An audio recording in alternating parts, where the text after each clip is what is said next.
Hey y'all, are y'all looking for world-class music? Well, DeCamera is proud to present their Houston Summer Jazz Weekend at the Wortham Center, starting Thursday, August 17th to Saturday, August 19th, featuring the Spanish Harlem Orchestra, two-time Grammy-nominated vocalist Gretchen Parlato, and Mwenzo and the Shakes. This year, the tickets are pay what you can, so head to DeCamera.com, that's DACAMERA.com, to get your tickets now for all three concerts at the Houston Summer Jazz Weekend. Will Houston soon be in a budget crisis? Why the heck is Lizzo being sued? And how will the November elections actually play out? I'm here with Pulitzer Prize finalist Evan Mintz and lead producer Dina Kesbeh to find out about all of these stories and more as we round up this week's news. It's Friday, August 4th. I'm Carlignon Jones, in for Rahil Ramzanali, and here's what Houston's talking about today. Dina, Evan, how are y'all this morning? Happy Friday. Yeah, happy Friday. What's up, y'all? Yeah, I'm doing great. How are y'all? I'm good. I'm happy we made it to the end of the week. That's always a relief. Right? Yes. But let's jump right in and get into the news.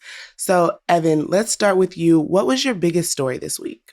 Oh, the biggest story this week is definitely that the trial has started to try to overturn the November elections in Harris County.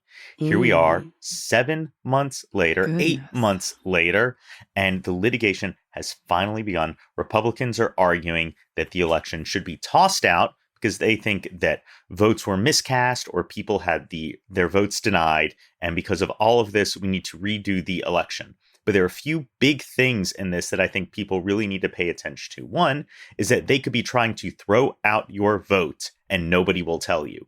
There are many votes being held up before the court where Republicans are arguing that this vote was miscast. Someone put their signature on it wrong. Somebody had their address wrong. But just because there's a technical error doesn't mean that that wasn't you and you weren't trying to cast that vote. So please pay attention and make sure that you're not one of the hundreds, if not thousands of votes that they're trying to toss out. The other important part that's come out already just after a few days of litigation is that Republicans have admitted that they don't really have any evidence throughout all of this. They put out a website to try to get people to come up and say, oh, my vote was rejected. But in emails between lawyers, they admit that they have zilcho. One email by Mr. Ball, who is a Republican candidate for judge, said, quote, "It's game over unless and until we have admissible evidence in our possession. Going to need more than affidavits proving up a case at trial. As of right now, we have mere allegations and a lawsuit." He went on to say that they have zero evidence in their possession at the time. And in his opinion, it's game over. So for the time being, it seems like the whole campaign is just a big conspiracy theory being pushed by Alexandra Mueller, who's been a real sore loser out of all of this, and gambler furniture salesman Mattress Mac. And I think it's time for Republicans to realize that the county's gone pretty blue, and if you want to win, it's not going to be through the courts. It's by convincing people to vote for you. Mm-hmm. So what I'm wondering is there actually a way for citizens to go and check if their vote is one of the ones that they're trying to remove from the whole conspiracy theory? Because that's what I'm going to call it. I mean, it is a conspiracy theory. There's no real, database you can go and search it. You just kind of have to pay attention and see that if your name or your ballot's being drawn up. And the real funny thing about it is that they could have bring up your name and you could have voted Republican. They don't know how you voted. It's a secret ballot. So they could be accidentally trying to throw out votes for themselves, which really gets at how much of a crapshoot all of this lawsuit is. They're just kind of throwing spaghetti at the wall to see what sticks. And there have been a few moments where the judge had to remind them that some of the arguments they were making weren't relevant to this one specific judicial election that the trial is focused on. Oh, wow. My God. Like you said, it's been 7 months. So much has happened that I feel like a lot of people might need a recap as to what even triggered this whole thing. How did we even get here? Well, the big problem, and admittedly, this is true, that the county did a terrible job running the election. Mm. Now, the county's always had problems. There were problems when Republicans were in charge, long lines, the warehouse where they stored all the voting machines burned down, ballots were misprinted. Like, this is a regular thing when you have a huge county. But this election was the first major election where we had to have these paper ballots in addition to digital voting machines. And there were problems with the way things were printed. Some places ran out of paper. And when places ran out of paper, folks either had to sit and wait for more paper to cast their ballots, or, and this is critical, they could just go to another voting location. Because in Harris County, you can vote anywhere on election day. And there are a whole bunch of locations to go vote. But Republicans had said, well, if this one place shut down, the presumption is that anyone who got turned away didn't get to cast their ballot. But up till now, we really haven't seen anyone who said, oh, I was turned away and I didn't go vote somewhere else. I know for me, I would show up during early voting to try to go cast my ballot at the location closest to me. I went one time, there's a long line, I'm not waiting around. Went a second time, long line, not waiting around. Third time, the line was shorter, I cast my ballot. And if I'm remembering right, none of these races were actually close. They had like thousands of votes in between them, right? And then Mattress Mac just came with this like website that was like, oh, if you feel like you were wrong. I forgot about that. Yeah. Sign up like, here. As a percentage, some of these races were pretty narrow, but the sheer number of votes they'd have to find is in the terms of thousands. There have been instances where elections had to be redone, but these are things like a school board in the Valley where like 16 votes were the difference between the winner and the loser, and they were able to find that number of people who cast their ballots who shouldn't have done so. Okay. See, that makes sense. But this other one, no, it's not making sense. But, you know, let them do as they please. They can wait. They can waste their time in court and all of that. But we'll see how it turns out. I mean, my big worry is that no matter how it turns out, you're going to have folks on the other end who say, well, this was rigged too, or this was wrong. And they won't get to a point where they just kind of look in the mirror and say, you know, we're not doing a lot to try to actually get voters to vote for us. We're not doing a lot to appeal to people. Right. And I'd say that Democrats have the same challenge statewide in Texas, but you don't hear them spreading conspiracy theories about it. Yeah, I agree. Gonna have to just pay attention and see how that all turns out. Dina, let me know what's going on with you. What was your biggest story this week? I've been following HISD really closely, as I'm sure a lot of people are too. And this was something that came up in an interview that we did with one of the reporters from Houston Landing, Asher Lair Small. And it was a story he wrote about specifically talking about the special ed program at HISD and what's supposed to happen with that. And he brought up a really good point. And I don't want to spill all the beans because I really want everyone to listen to the show. It comes out on Monday. But like how a lot of parents of special need children are kind of just left in the dark, and school is picking up at the end of the month. So like, what's going to happen? Like Miles has come out and said, okay, we're going to raise, pay for special ed teachers, and they're going to add more aides to classrooms. Principals will have more like on hands in evaluations to special need education related results and all of that stuff.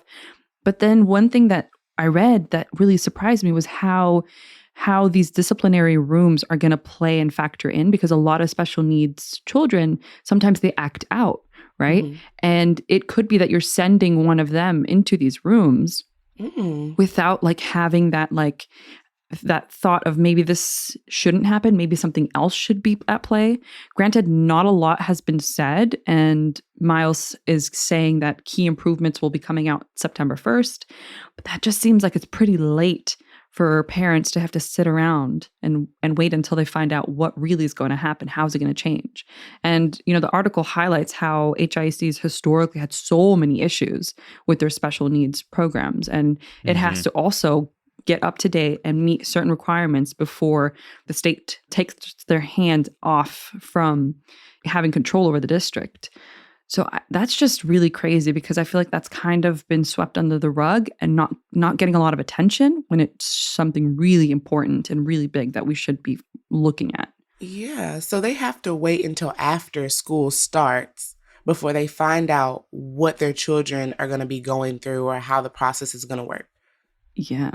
I mean, the way it was framed is that, Miles said the district will release an action plan for special education that includes like key improvements. This is all quoted, targets by September 1st. And yeah, that's after school has already started.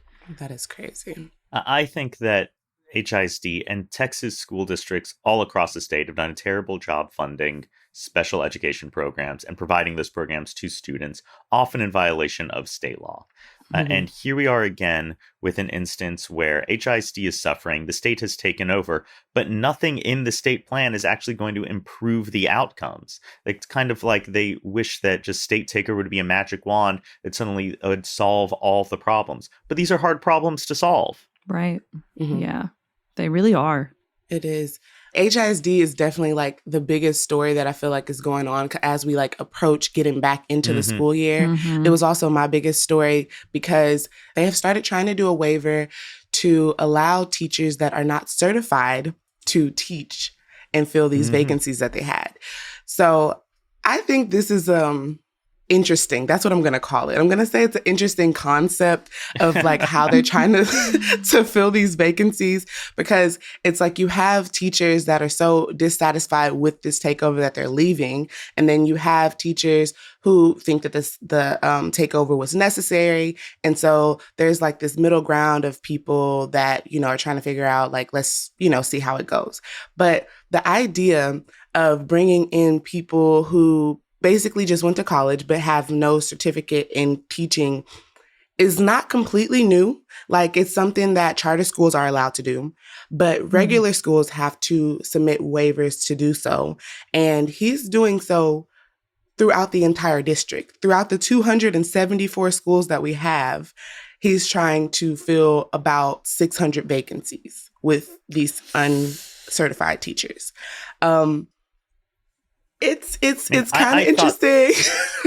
Go ahead. I thought the whole point of this was to raise standards, not lower them. And it seems like that they keep on running into these problems that HISD had been dealing with. And then rather than holding themselves to the same standards HISD was held to, they're giving themselves a loophole. They're giving themselves a cutout. Like, maybe we should be reflecting on what these state regulations are. And if those are getting in the way of running a big school district, then we need to sit down and talk about those regulations rather than saying, well, when the voters get to choose the board, it's one thing. But when Greg Abbott gets to choose the board, it's another thing. Yeah. And it's interesting because Superintendent Mike Miles is actually like one of the first people to get this waiver in a long time. Like, he personally got it for him to become a superintendent because he does not have a superintendent certification, or he didn't at the time when he became the superintendent. So that was the first time that it was obtained in the last decade. So we'll see if TEA actually approves this or not. But even if they do approve it, special education, bilingual education, English and second language, and pre-K teachers cannot be replaced by people who are uncertified. So everything else is up for grabs, but those couple of special educations and language teachers cannot do so. So this will be something really interesting to pay attention to, because just like you said, it's kind of like, are we lowering the standards just to bring Fill people in? Space, yeah. Are these teachers, are they going to stay long term? After they get this job, are they going to be here a long time? Or are you going to just keep them until you can find them a replacement that has a certification? Are you going to pay for them a certification? There's so many all questions. of this, too, is to fill the gaps that have been created by teachers leaving in the middle of the chaos that this board takeover has caused. I mean, maybe they would have been in a better place if they just didn't do the state takeover from day one. Yeah, that's true. Okay, so let's get into our overlooked story. Evan, what story was missed or overlooked this week for you? Oh, I think the big overlooked story this week was the warning by the city controller, Chris Brown, about the Houston's looming budget crisis. For the past budget cycle or two, we've really relied on federal dollars to help bail out our problems without fixing the structural budget imbalance. As he pointed out in an interview with Houston Public Media, we've been using one-time money to fund recurring expenditures. Now, the city, much to their credit, has put away about $400 million in the savings account, and that will carry us to, say, 2025. But the city needs have grown bigger and bigger and bigger, and we're about to run into a huge wall that we can't afford. And I think that part of the story that really has been overlooked is the role that the revenue cap plays in crunching the city budget. We first ran into this cap in 2015, and it's forced the city to cut its property tax rate by about 16%.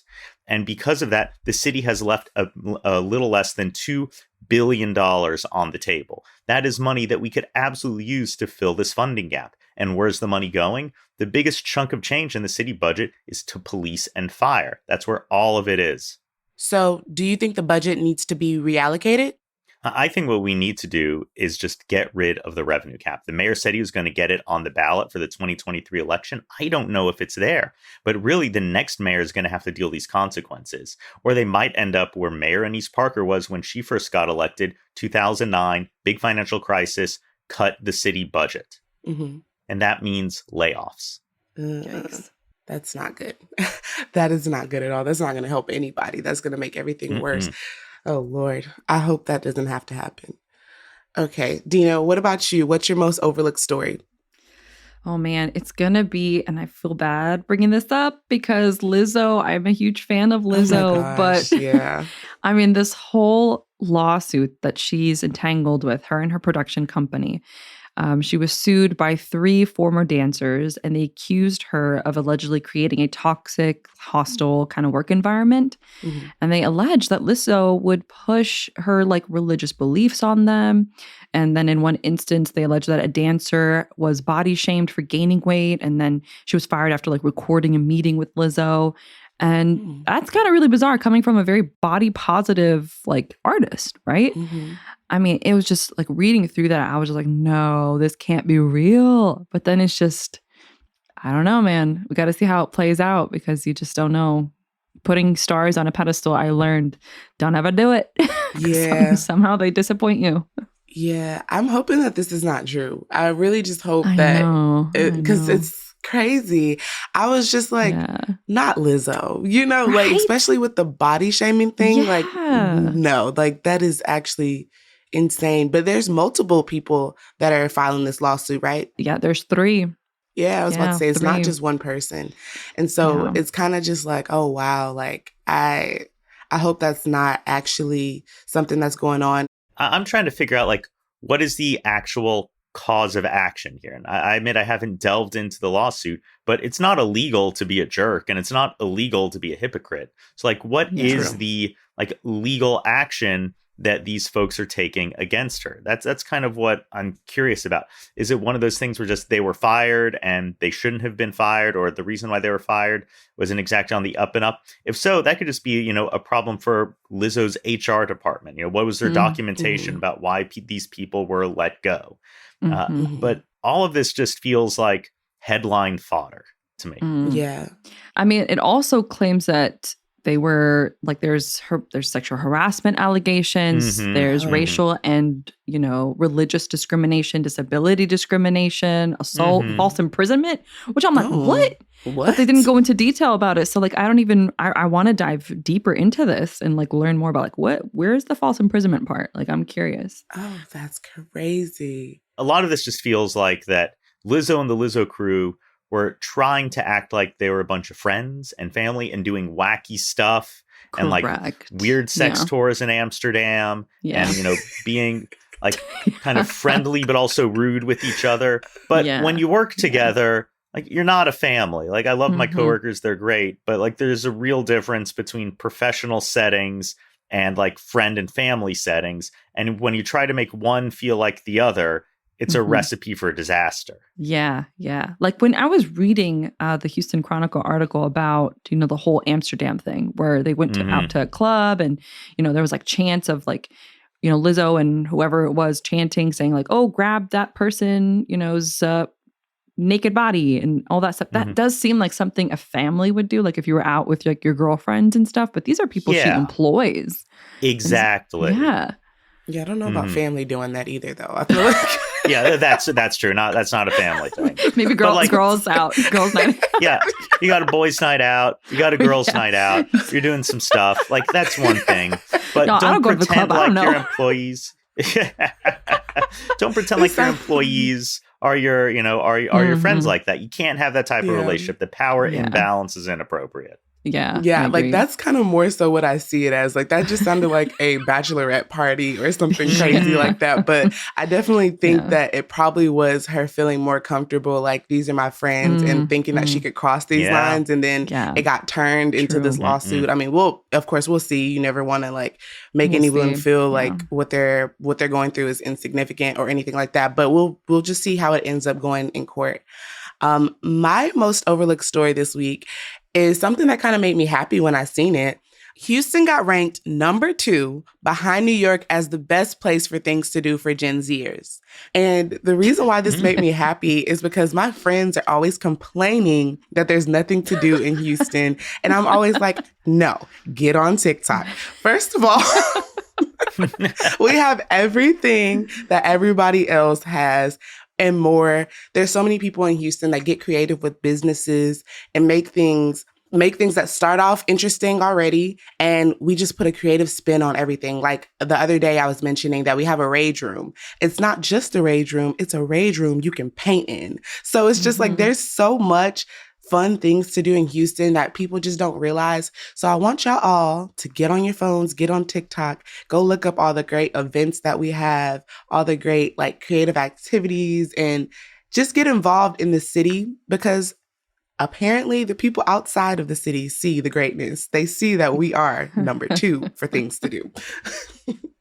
Oh, yeah. I mean, Houston has tons of stuff to do, but it's not like the big brazen things that people think about. It's not amusement parks, you know? It's not big historic sites, but it's kind of like the regular things that people do for like the 6 million folks who live here. When you think people live here and they just kind of sit in their living rooms all day, like, no, there's an entire city built up around them, but you're not going to see it on billboards. You kind of got to know what to do, where to go. Yeah, exactly. I agree. Yeah, I agree completely, because if you go outside in Houston is so big. And what I realized is that as long as I've lived here, there's still so much that have never seen. There'll be places where I'm like driving to go meet somebody and I'm like, I've never seen that building before. I've never seen that. So get out and get involved in the city for sure, guys. Okay, let's move to some joy. What brought you joy this week, Evan?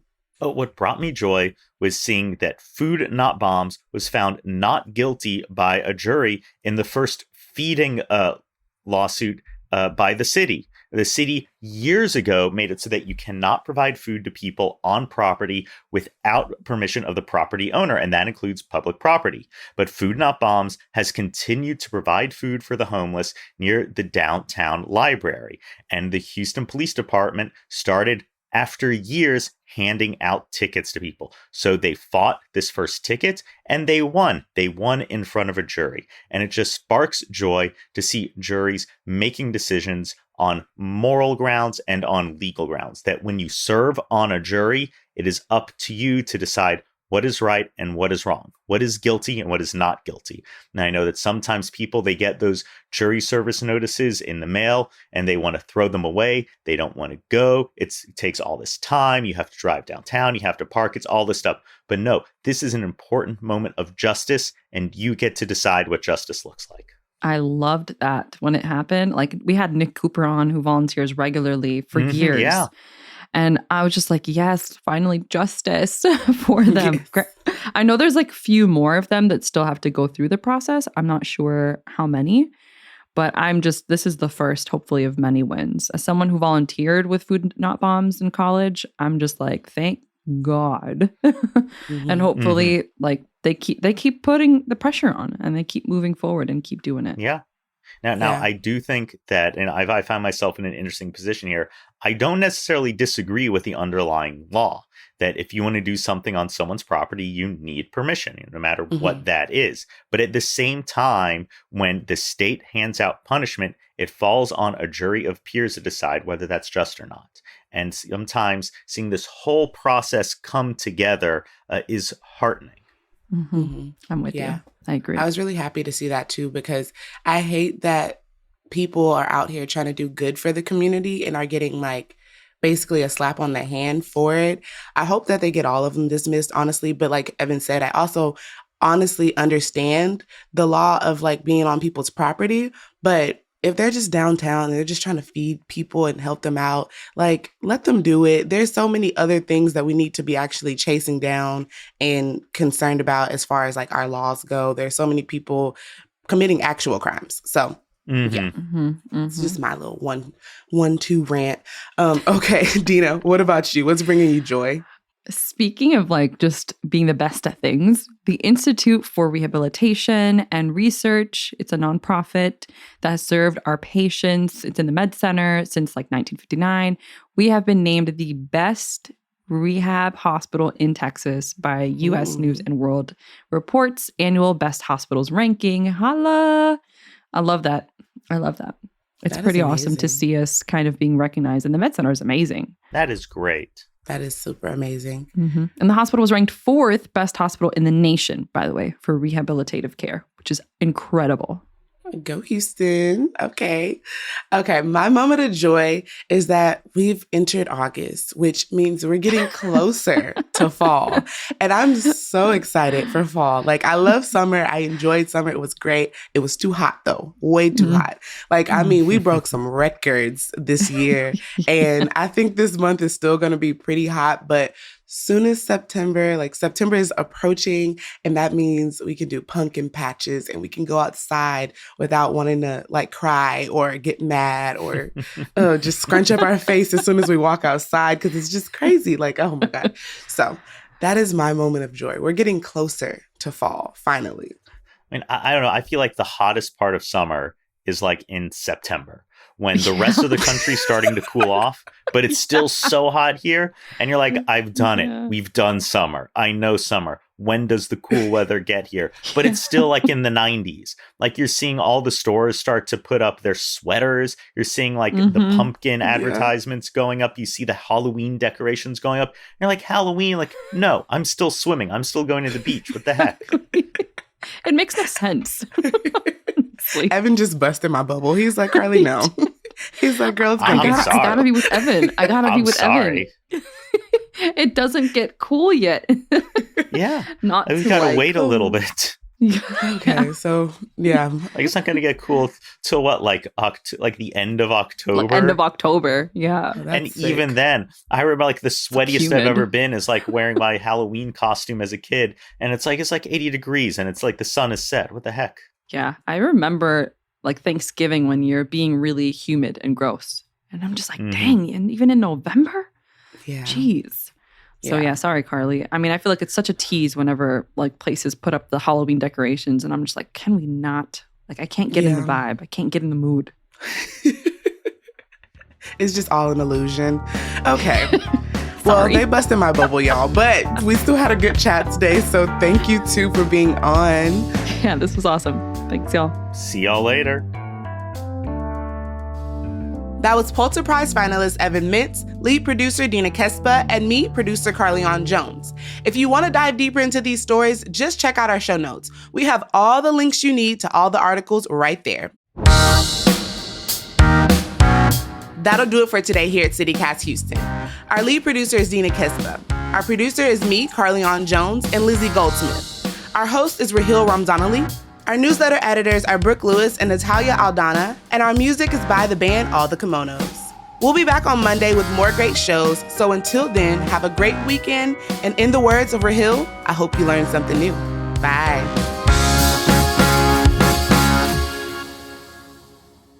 I feel like I should do a countdown now because Raheel does it. So I know, right? Okay. 3, 2, 1.